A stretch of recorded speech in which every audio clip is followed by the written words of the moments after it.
다르게 이야기하면 강아지가 보호자를 훈련시키는.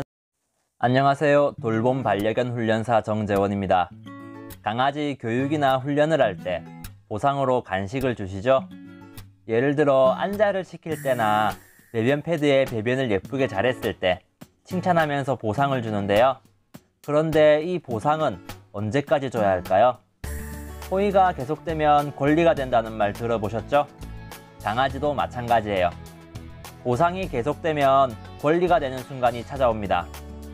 그렇기 때문에 학습이 끝나고 반복 훈련이 되는 순간부터는 보상의 조절이 필요해요. 아이러니하게도 보상을 매번 줄 때보다 보상을 줄이기 시작할 때 그 행동이 더 강화가 됩니다. 보상을 보통 월급에 많이 비유하는데 이 월급에서 도박으로 바꾸는 거죠. 잭팟이 터지는 걸 겪어보면 도박에도 중독되는 것처럼 꾸준하게 보상이 나오는 것보다 언제 보상이 나올지 알 수 없을 때 더 집중을 하게 되는 겁니다. 실제로 받는 보상이 더 줄고 먹는 양이 줄어드는데도 더 강한 강화가 일어나는 거죠. 여러분, 도박은 그래서 위험한 겁니다. 그럼 도박에 더 집중하고 중독되는 이유는 무엇일까요? 바로 잭팟이 언제 터질지 알 수 없기 때문입니다. 보상으로 주는 간식도 마찬가지예요. 강아지의 집중을 더 끌어올리고 싶으면 언제 줄지 알 수 없게 하는 게 중요합니다. 보상을 일정한 비율로 줄여서 강아지가 예상을 할 수 있게 하면 의미가 없어요. 불규칙적으로 예상할 수 없는 타이밍에 보상을 해줘야 효과가 커집니다. 그러면서 명령 실행의 완성도에 따라 구분해서 보상을 하는 거죠. 예를 들면 앉아라는 명령어에 조금 더 즉각적으로 반응하거나 조금 더 완벽하게 반응을 할 때 보상을 해주는 겁니다. 처음엔 보상을 매번 주면서 학습을 시킵니다.